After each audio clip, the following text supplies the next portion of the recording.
Okay, hello everybody. We're so glad you're here at the Healing School. This is our third class, and we are so excited today to have two amazing speakers going to share with us some truths about how to be healthy and whole, spirit, soul, and body. So our first speaker is Laura Arrington, and she is an integrative nutrition health coach, a stay-at-home mom of two, Bobby, 6, and Bay, who's 2. She believes God taught us how to eat in the Garden of Eden, and she's going to show us how to do that. So if you'll help me welcome Laura Arrington. Come on up.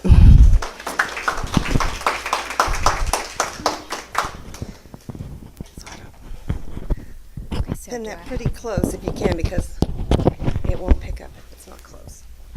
Okay, so I've never used a mic before, and just last week I told some of my friends, you will never see me go live on Facebook.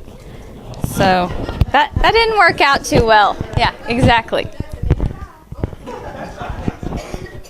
Okay, so am I on? Am I ready? Yes. Okay, so thank you so much, Sarah, for asking me to speak. I was really so honored and so excited to talk to you guys about eating healthy. In fact, I'm a pretty introverted person, but I get pretty excited about eating healthy. So if I go over the time, just give me a big old sign here that cut it off, Laura. I talk a lot about it at home, and in fact, sometimes my family's like, "Oh my gosh, you are crazy." So let me just give you a little bit of background about myself. So for the past about 13 years, I owned the Coffee Ranch, and I sold it last year. But I see a few familiar faces, and I miss seeing you guys. But I felt the Lord calling me to do something differently for a long time, years actually, and I was just really, my obedience was delayed. So anyway, last year I finally got up the courage to sell it, and then I went to school to be an integrative health coach, and that took a year. And before that, let me just tell you a little bit.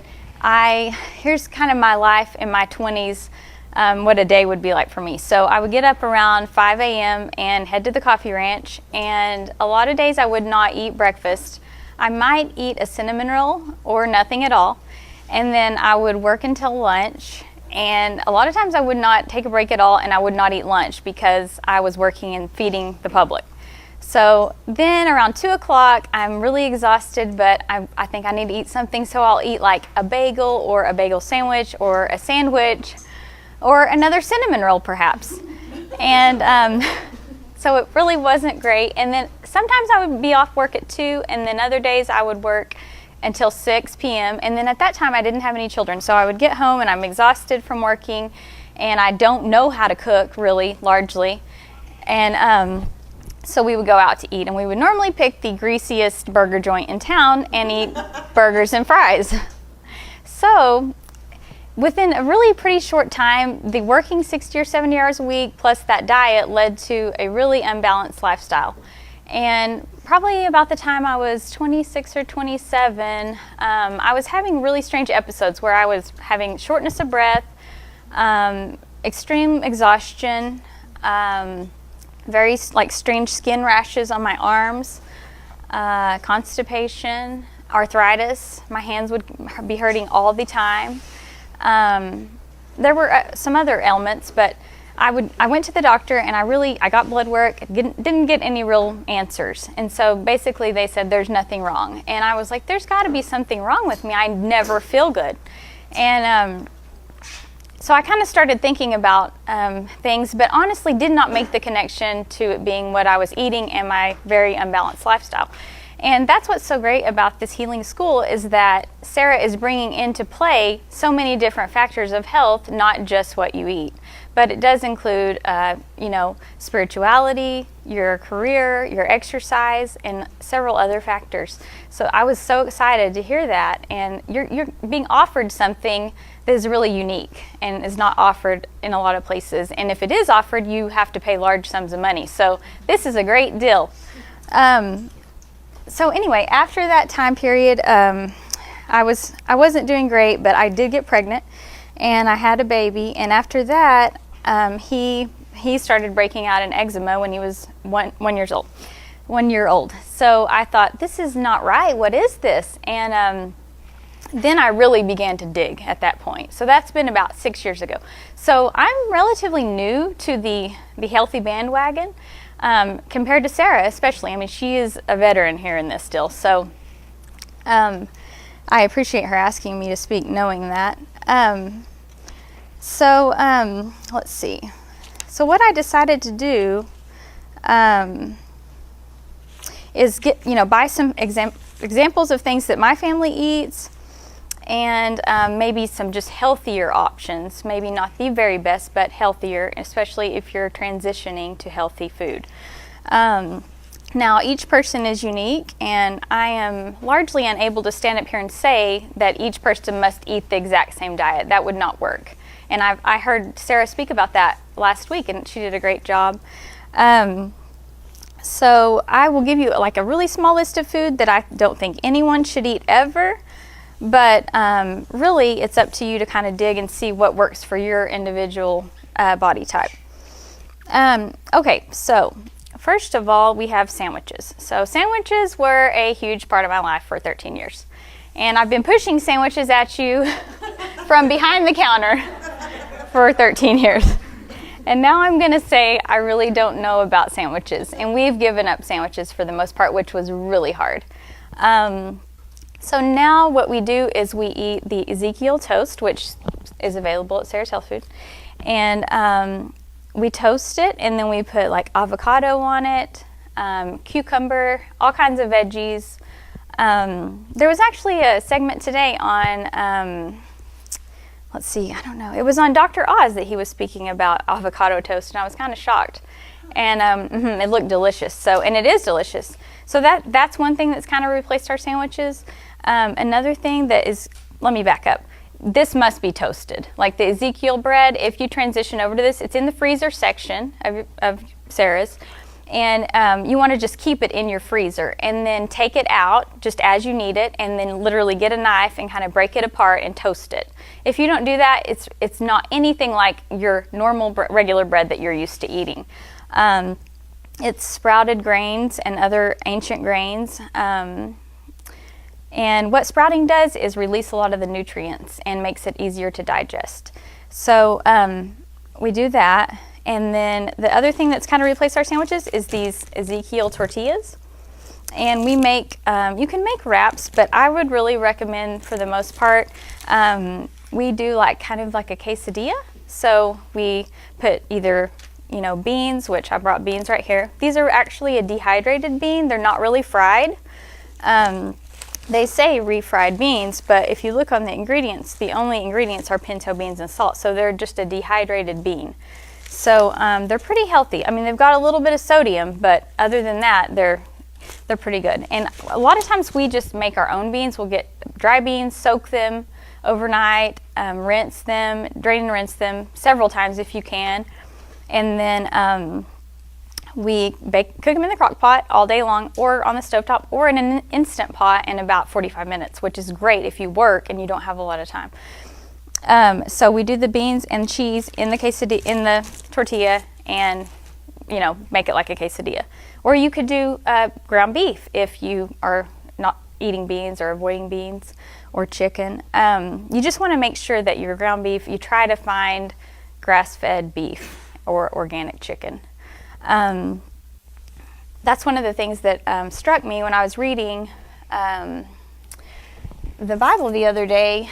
In the first part of Genesis, it literally talks about feeding the animals greens, and feeding the people fruit and grains. And so that's one thing we've gone away from, is we're now feeding the cows grains, and they're not supposed to be eating grains, which is corn, which fattens them up, and honestly will fatten you up. So that's one thing. For snacks, we do like Bonitos, which honestly, guys, like no chip is really healthy, but this is a healthier option than a corn tortilla chip. It's not going to spike your blood sugar like the corn tortilla would. I would say, by and large, avoid corn if possible. Popcorn, corn chips, corn tortillas. We did, actually, my mom and I did a little experiment, because we honestly did not believe that corn spiked your blood sugar. And so we had a meter, a glucose meter, and we tested our blood sugar every morning for a couple weeks. And then one day my mom said, let's just see if this is true. So she tested her blood sugar and recorded it, and then she ate some popcorn, and then she tested her blood sugar again, and her blood sugar went from like 85 to over 100. Like, I can't remember what it was. Do you, Mom? Yeah. Yeah. So it really, corn is not the greatest thing to eat. Another thing, like last night, we decided to have spaghetti. So we're still eating some of the foods we've always eaten. And it will be like a process for you if you decide to go to the healthy eating. You really can't just do it overnight. It's taken us years, and I'm sure it will continue on for as long as we live, because you're always going to be eating differently based on, if it's cold outside, if it's hot outside, what's in season. You just get tired of things, so you switch around, but you always want to try to pick the healthier option. I found this last night. It's a spaghetti made with rice. It says brown rice, whole grain brown rice flour, and rice flour. So white rice is not great. It's not the best choice, but I feel like, I don't know how much, the first ingredient is the brown rice, so that's good. So there's also a lentil pasta at United, and that's a really good option. So we still eat, some of the things we used to eat before, but it's just a matter of, reading the labels. We have tried to go away from wheat, and there's like a really crazy thing going on right now with gluten, and everyone thinking they're gluten intolerant.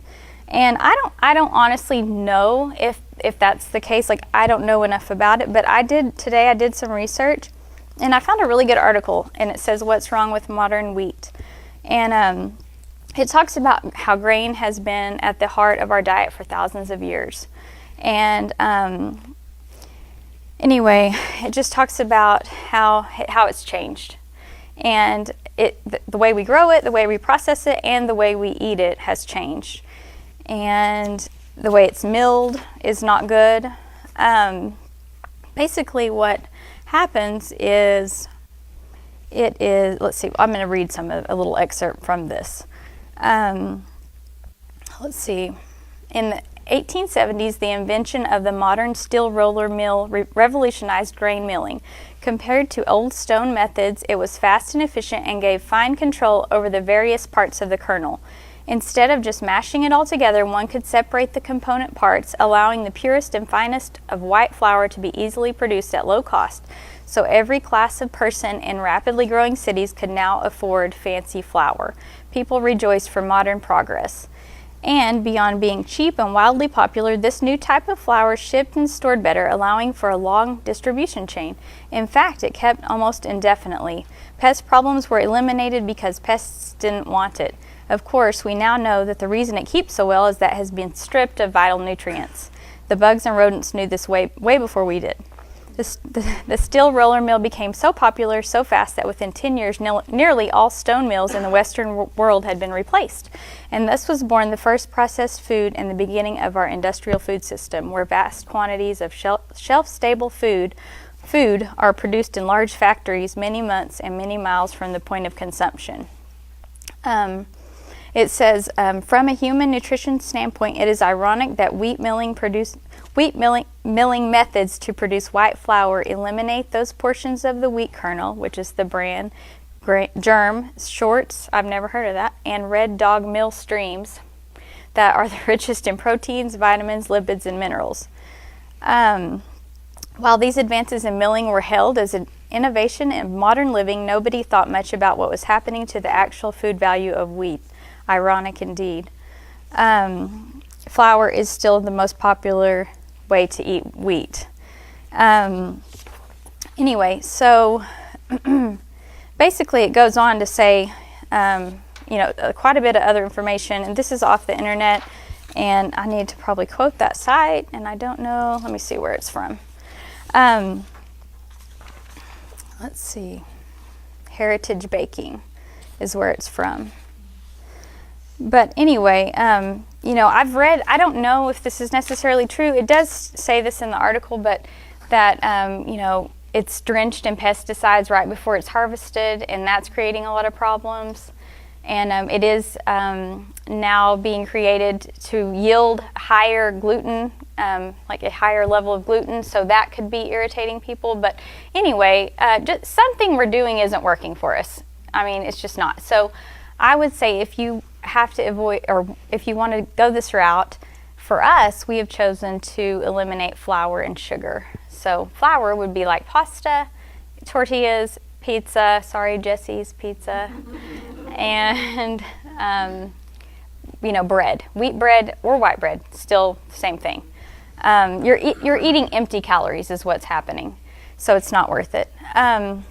Another thing we do for easy meals is we get frozen veggies, which I would really recommend if you work or you have kids to get frozen vegetables. Really, frozen veggies for us are probably going to be the closest to fresh that we can get where we are located. So they're flash frozen.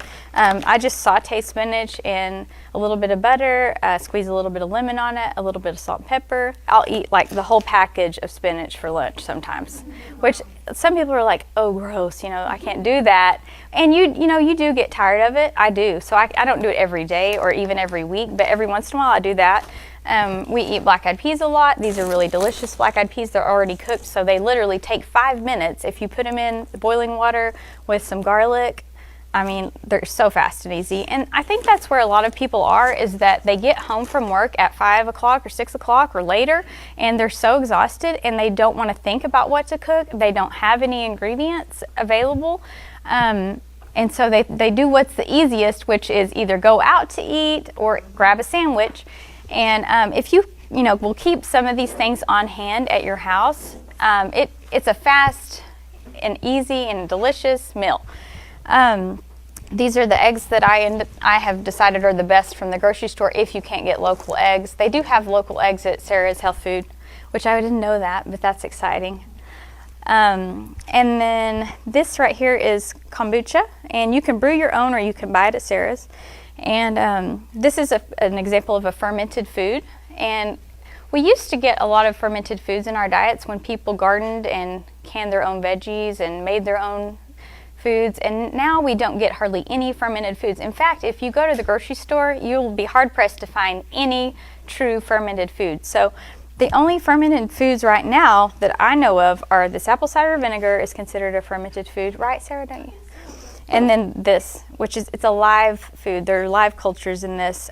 This one drink of this would be better than any probiotic that you could take because it's a live, living food.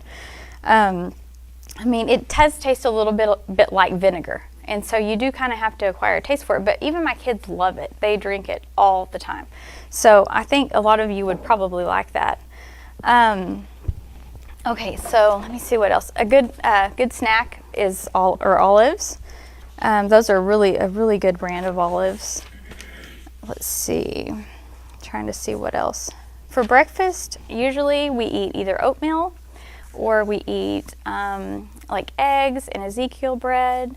I make homemade granola. I'm trying to think what else we do for breakfast. I want to bring one more thing up.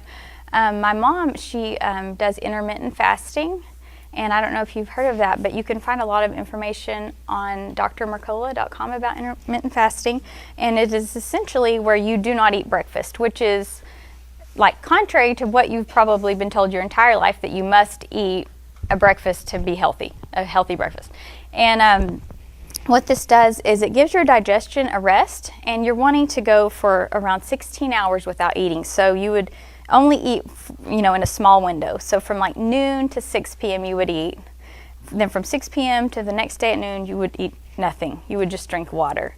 And that's one really good way to restart your body. It puts you in a fat burning state. It just really eliminates the time you have that you mess up a meal. So that's one consideration for the healthy eating, just don't eat.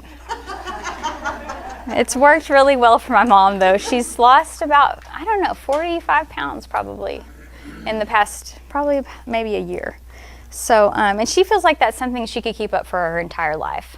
Now, that's not something you have to do every single day. I mean, you could do it every other day, or you could do it just during the week, and then on the weekends you could go ahead and eat breakfast. But the intermittent fasting is really great, I think. Okay, so if you don't like to cook veggies or you just don't think you like veggies, a really great place to start is juicing. So about 6 years ago when I kind of began the healthy journey, I found a website called Chris Beat Cancer.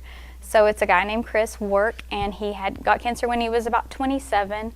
He had colon cancer, and he had surgery to remove the cancer. And then when he woke up, they said, we want to start chemo and radiation immediately. And he said, I'm not going to do that at all. I'm going to change my lifestyle. And you need to go to his website. It is so, so inspiring. Like, that is one thing that really keeps me motivated to eat healthy, is by watching the interview. He interviews people that are cancer survivors that have beat it without modern medicine. So he actually got me started juicing. So I've had this juicer about 5 or 6 years.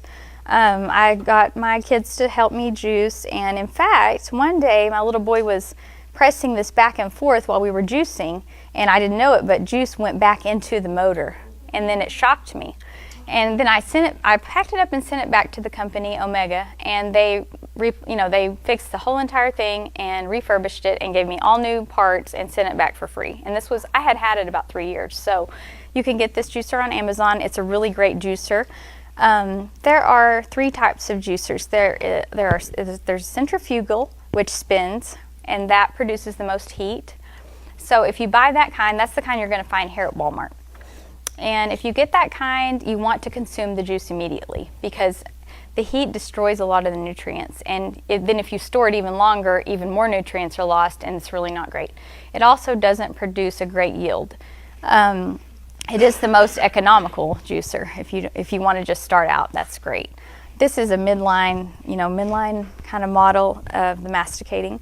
It kind of chews the food. It takes a little bit longer. It doesn't use as much heat, and it's kind of a medium amount of yield. And then you have a I can't even say the word, you guys, it's so weird. In fact, I didn't even know that they had this kind of juicer until recently. Triturating, which it's like a dual auger. So there are two of these. It's the slowest. It produces the least amount of heat but the greatest yield. So if you're going to jump into juicing, that is actually the juicer to buy. And I looked into it, and it's about $550 for a decent triturating. I'm going to say that a bunch of times. Triturating. Okay, so I brought some veggies to juice. I'm going to move some of this stuff right here so we can juice a little bit, and then I'll give everybody a sample of the juice just to kind of give you an idea, if you've never juiced before or never bought juice, what it tastes like. So you can kind of see, is this something I might want to do? Now, literally, you can juice pretty much any fruit or vegetable. I would recommend sticking with veggies for the most part. Fruit is so high in sugar that if you juice fruit, and I have done an apple before, and I drank it, and oh my gosh, I was like in sugar shock. Literally, it made me physically ill. And and this was a long time ago when I ate all those cinnamon rolls and stuff. So you'd think I could handle a little bit more sugar, but apparently not. So I would say not a lot of fruit, more veggies. If you do fruit, I would say like the core of a green apple or the core of a pineapple. You definitely don't want to do like soft fruits like blueberries, bananas. Those don't work very well. Let's see. And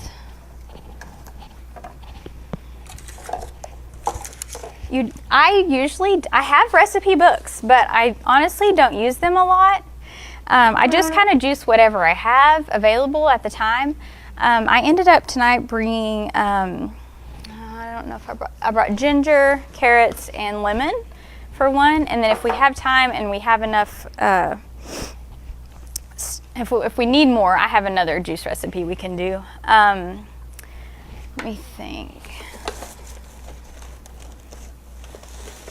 But what the thing is you can just juice whatever you have available. I didn't bring greens, and the reason I didn't bring greens is because you literally have to juice a pretty substantial quantity of greens for any yield. I mean, you just don't get much out of the greens, but it's a great way to eat your greens. And that's the thing with me. I thought at first, I don't love vegetables, but I need to get them in. Like, I need them. And so I started juicing, and it's so amazing how many veggies you can squeeze into your day when you juice. It's unbelievable. So usually, I could juice 2 pounds or more of carrots and drink all of that. I don't know if I said this or not, but the benefits of juicing are that it is liquid, so it's absorbed immediately into your bloodstream. It doesn't have to necessarily go, through the digestion process. It floods your body with nutrients. It's good for detox, good for weight loss. I have seen tons of people say they healed cancer largely through juicing. So I think honestly everybody should get a juicer. And even if you don't use it every day, even once a week would be great, or just as often as you can. So I washed my hands right before we came in here, I promise. Evidence of this is that there are no paper towels in the bathroom. So I have a towel up here if anybody needs it. So I don't know how loud this is going to be. I'm going to go ahead and turn it on. I'll juice these carrots and the lemon and the ginger. If you do ginger, you only want to do just like a thumbnail amount, or a thumb like that big. It's hot. It's really hot. But I cook a little bit with ginger, but not a lot. So it's a good way to get ginger. And then let me see, I wrote down carrots are high in potassium, magnesium. They're good for your heart, your muscles, your digestive tract. They have vitamins A, C, D, E, and K. So that's a lot of vitamins just in the carrots. The carrots are pretty high in sugar. So if you are diabetic, I would say maybe only a few carrots per juice, not a whole 2 or 5 pounds. Although Chris from Chris Beat Cancer, which I reference constantly, he juices about, I think he said 5 pounds, or he said, I don't know if he said 32 ounces, 64 ounces, or 5 pounds, but it was a large number of carrots every single day that he still drinks. So he thinks that the benefits outweigh the sugar. So I think that is probably true. And of course, organic is key. Right. Yes, very true. Yes, you definitely want to. If you can't find organic, I would peel everything. If I don't peel the carrots, they are organic. I just wash them. I peel the ginger. It's not organic from our grocery store, but I peeled it. If I have to get cucumbers that are not organic, I peel them. But yes, you definitely want to get organic every time if you can. They taste better anyway. Right. And it's worth it in the long run. It may cost a little bit more to begin with, but it's worth it. So it's so easy. You literally just, put the veggies in, and it's kind of loud. If anybody has chickens, you can feed this to your chickens. I'll save it for the people that have chickens. You don't want to give your chickens citrus. And so if you juice for somebody that has chickens, or you have chickens, you'll want to stop and empty this before you juice the lemon. I think this might have had another piece right here that's like a little tray, but honestly, it still will only go in that at a time, one little piece at a time. So I think I took that off a long time ago.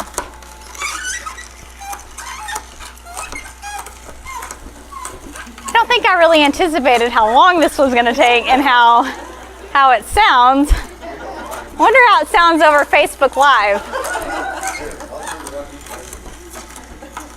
And did I say it at the first that I said I was never going Facebook Live, and here I am. Oh my gosh. I also came up here and I stood behind the podium and I realized you can't see anything but my head. So I better not use the podium. So Gail, you may not want to use the podium, heads up. You're pretty short like me. Oh, goodness.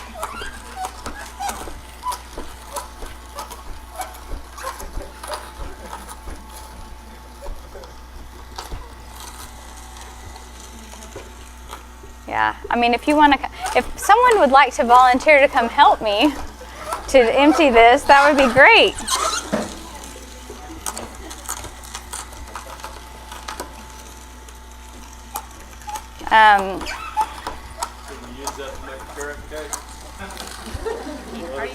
I don't know, Harold. Are you still eating cake, Harold? Yeah, I sure do. Oh. Here, I brought this. We can give it to Megan.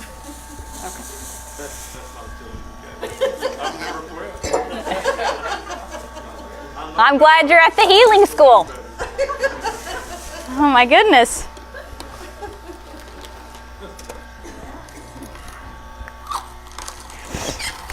This is probably pretty good for your arm muscles if you're a weenie like I am. I'm a wimp that doesn't, you can tell I need to work on the exercise part of my healthy journey. Oh my gosh. Okay, we're almost done with this. Here's some little cups. They asked me at the grocery store, what are you going to do with those cups? I said, well, I'm going to give some samples of juice. And they didn't seem very excited about that. I think they were expecting something else.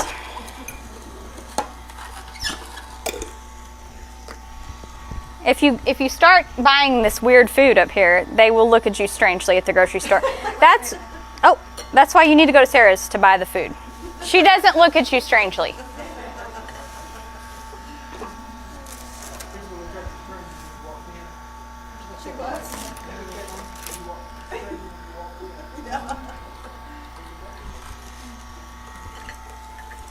Okay, this is a super small amount of, I did about a half of a lemon and about 2 pounds of carrots.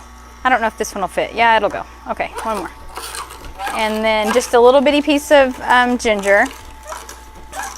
This is also kind of an acquired taste like the kombucha. So it's a powerful flavor. But, I mean, if you just think about it, you just ate probably all the veggies that you need to eat for a whole day. If you drank all of this or more, you probably need more. Okay, so we'll pass this out. Here, I'll put this under here. Okay, the college people, the cleanup people are not gonna like me very much tomorrow. I may not be happy. Let's stir it with that.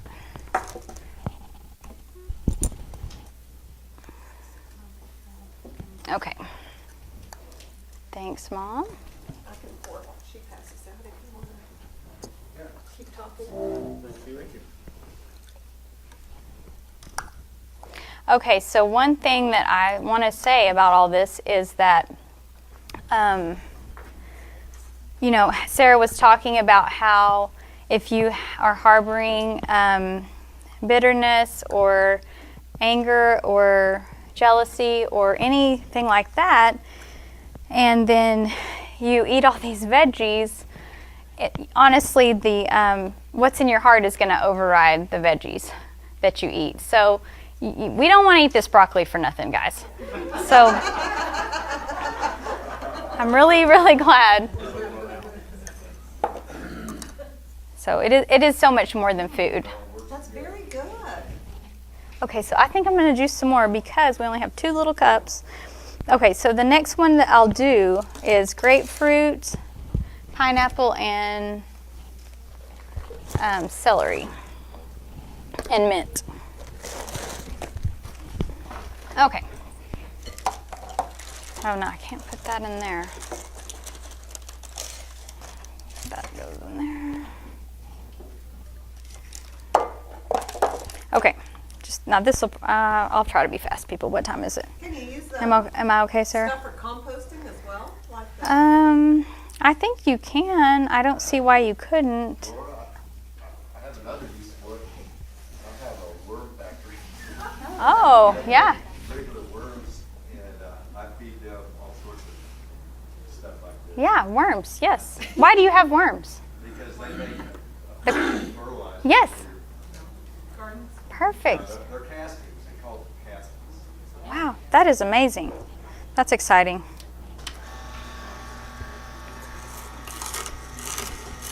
Okay, round 2 of the juicing. Yeah, this one I think will go a little bit faster. Do your kids drink both of them? One of them? Yes, they will drink pretty much, well, Bobby will drink almost everything I juice. Bay is pretty picky right now.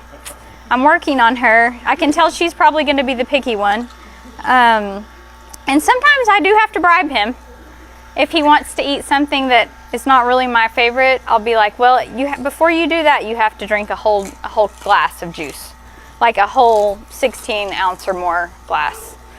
And he does it. My poor kids. Yeah. Yeah, my kids were staying the night at my mom's not very long ago, and they decided to order pizza. And we do still, have a cheat day every once in a while. We do still eat regular, normal people food. And they got the pizza, and Bobby sat down and he said, Mimi, where's the vegetables? And she said, well, we're having pizza. And he said, I need vegetables with my pizza. And so he wanted like a side of like raw broccoli, cauliflower, carrots with his pizza. So that was really exciting. Yeah. Yeah, I do too. Yeah, does that count? Yeah, does that count as a, it's exactly what I'm thinking. One thing that makes it taste a lot better. Yeah. Okay. Okay, so here's a core of a pineapple. Yeah, that's fine, I think. I'm not going to be able to put that in there because it's so big. Okay, that was a bad idea there. Okay, so mint. You can even juice herbs. So mint.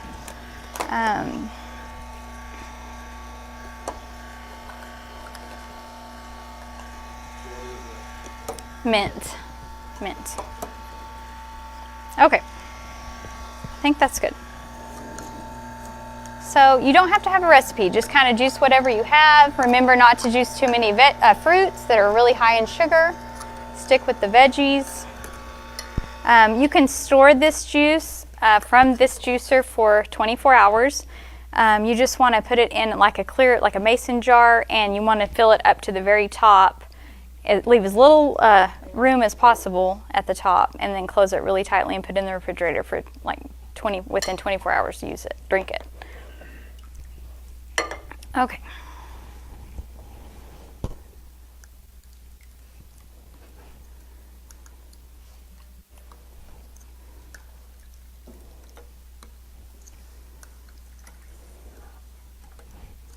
Okay, so a little bit more about what I do as a health coach is I meet with people, clients in my home, and I would meet them twice a month for a minimum of 6 months, and we go through kind of their minor health issues and try to get to the root cause of their minor health issues, and try to create a lifestyle for them that is something that they can sustain forever. Okay. And so I would be actually happy to do a free health history on anyone that wants a free health history. So what that entails would be, I give you a form that's similar to what you would fill out at the doctor's office. It's a little bit more in depth, asking questions about what you eat. And then I would meet with you and we would go over the health history and decide if it's something that you would be interested in doing. And I think that's actually all I have today for you guys. So thank you so much again for asking me to speak, and I'm wishing you all the best health.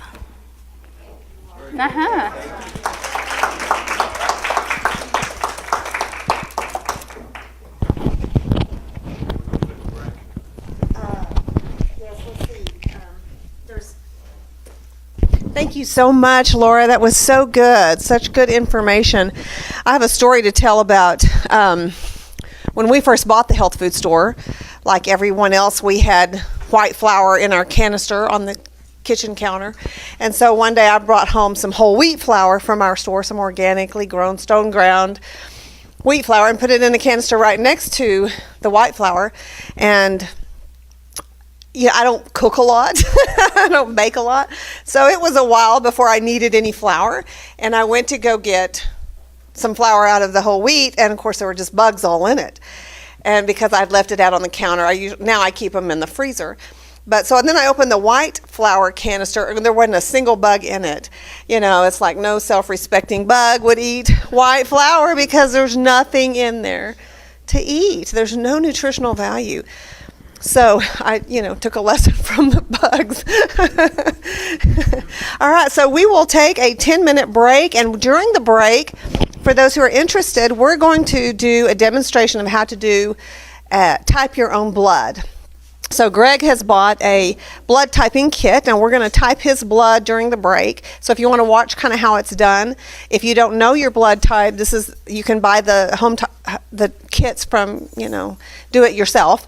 And so we'll show how to do that, and then in the meantime we'll switch gears and we'll have Gail Winter come up after the break's over. So stay tuned, don't go away.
you.